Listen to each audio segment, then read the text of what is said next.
Hello everyone, and welcome back to another D2 Crucible video. I'm Kelson, and today we're going to be talking about the Autumn Wind Pulse Rifle. It is a rapid frame kinetic pulse rifle that you get from the Crucible playlist, and frankly, I don't see what the big deal is about this weapon. Everyone's talking about it like it's the best rapid frame pulse in the game, and maybe it is, but honestly I don't feel like rapid frame pulses are in the best spot at the moment. And we're going to talk about why. We're going to talk about changes that Bungie has made to make this archetype less effective. We're also going to be looking at the future and why one main perk on this weapon is going to get changed, and that is going to bring down the value of this weapon significantly. So let's look at how to get this weapon. You can get it in the Crucible by just simply playing games. At the end of the game you will pretty often get rewarded with an Autumn Wind. You can also get it from ranking up with shacks, and don't forget that next season you will be able to actually focus this weapon specifically, so it will become easier to obtain, but you just want to make sure that you have your Crucible Prosperity mod on your Ghost while you're playing Crucible, and that's going to increase your drop chances and sometimes even let you get 2 drops at once. As for just a quick update with Crucible, it really isn't that bad right now. Comp is pretty fun, it's in an okay spot. I just really wish they would take Rift out and throw in Countdown or something, because Rift just really fucking sucks. And other playlists like Rumble and Control, they are in skill-based matchmaking, so they are extremely sweaty. If you're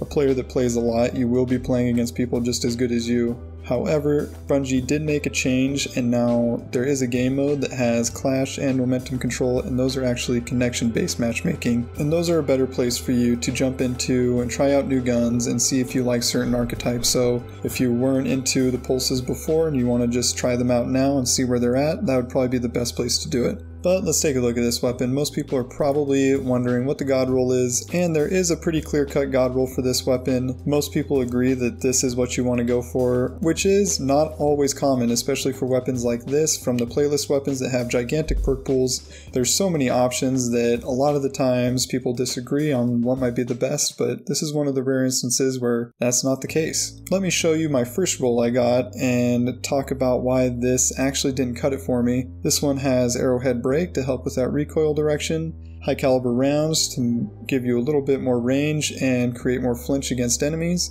perpetual motion, which gives you bumps to stability, handling, and reload speed as long as you're moving a lot, and Head Seeker. For those that might not be aware, Head Seeker did recently get buffed, and now on top of providing more critical damage when you get body shots, it also gives you more aim assist. So it is an S tier perk for pulse rifles, basically mandatory. It is the very first column I look for when I get one of these Autumn Winds. If it doesn't have Head Seeker, I just toss it at this point. The masterwork is going to be a bit different, kind of depending on if you're rocking mouse and keyboard or if you're sticking with controller or on the sticks. Personally, I am on controller, and I feel like stability is probably the way to go. You just want it to be a little bit more of a laser beam. But if you're on M&K, you probably won't have any issues with stability or recoil, so definitely be hunting for range if you're on M&K.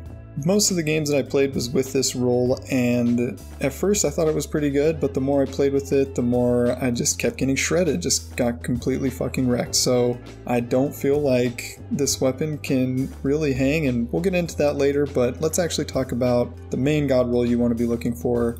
And this was my second roll, and it is closer to it. So Arrowhead Break, I kind of wish that Armor Piercing was the high cal. That is what everyone is looking for, just to create more flinch. And Rangefinder is actually what you want in that third column instead of Perpetual Motion. Perpetual Motion is a great perk. I thought this was going to work out well with this archetype, but actually Rangefinder does at the moment provide a lot more buffs, and that is what you want to go for. Then of course Head Seeker. This one unfortunately has a handling masterwork, and that's not what you want. You want to either go for range or stability. Handling isn't horrible, but if you had a choice, definitely look out for range or stability.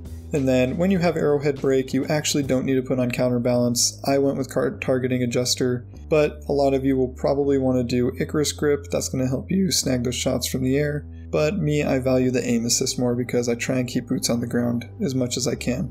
But since we just talked about Rangefinder, let's actually talk about what Bungie is planning to do with this perk. So A lot of you might not be too interested in the news, but Destiny 2 does release a weekly blog post called This Week at Bungie, and they usually go over quite a bit of interesting information for their plans for PvP and weapon balancing and all that good stuff. So if you have the time, I recommend you read that on Thursdays. But anyway, one of these last TWABs, they actually put this little tidbit about rangefinder, and they said that they are looking at it at the moment because they feel like it is too important, it's too much of a requirement for certain weapon types, mostly for SMGs and sidearms are probably what they're thinking, but it is going to affect weapons like this where rangefinder is super important. Basically, they've been consolidating zoom values on certain weapon archetypes and trying to remove how important it is, because when you affect zoom, it affects the field of view, it affects recoil direction, and it affects aim assist fall off, which is probably the most important. So they're trying to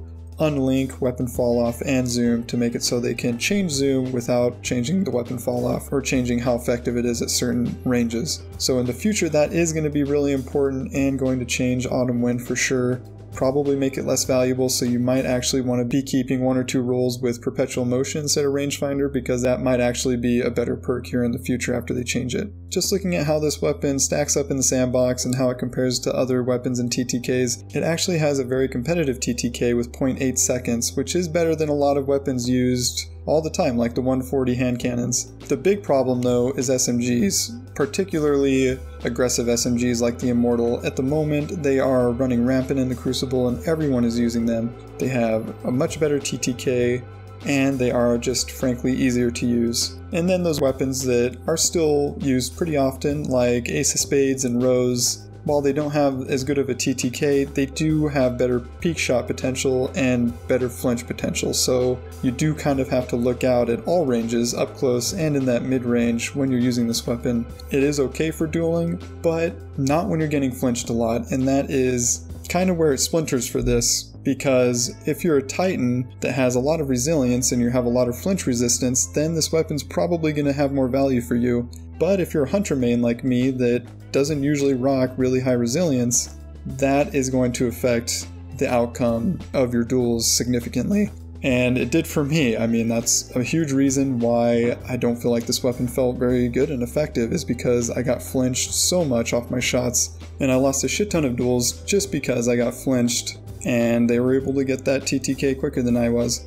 So it is worth noting that before the flinch changes, this archetype was a lot better. Back in the days when Darkest Before came out, it was one of the most used pulse rifles in the game because it was so effective. It has that great TTK, 0.8 seconds, and with high caliber rounds, it was a flinch machine. No one was able to mitigate flinch with their resilience or their stability or their anti-flinch mods. I mean, they still had anti-flinch mods, but it wasn't like it is now where you can stack those on top of those other things. Back then, it would flinch people so bad that you could easily win gunfights just on how much you were flinching your target. And that's just not how it is now. Actually, now I would say that these rapid fire pulses, even with high caliber rounds, create a lot less flinch than they used to, and a lot less flinch than other weapons like hand cannons. And as I mentioned, it just turned into me not having that good of a time. I went on a gigantic losing streak. I lost a lot of games in a row, honestly. Of course, this was in comp, it was against really tough lobbies, and you can kind of see in these that I was having horrible KDs and KADs, and I was losing a ton of matches. Even when I jumped into Rumble with it, it is still skill-based matchmaking, so it is still against good players or players at my level, but it just wasn't even competing.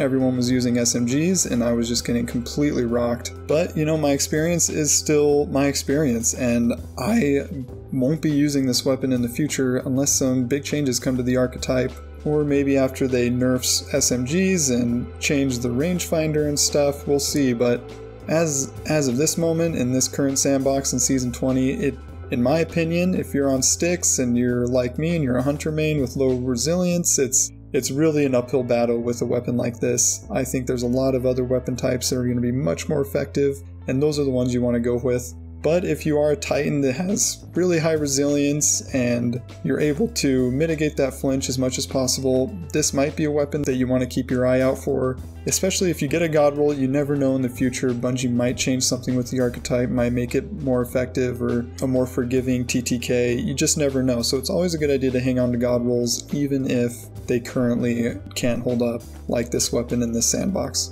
Anyways, let me know what you think about this weapon. Were you able to get a god roll? Are you having fun with it? Or are you just getting completely fucked up like me? Sound off in the comments, let me know what's up, and thanks for watching and have a great day.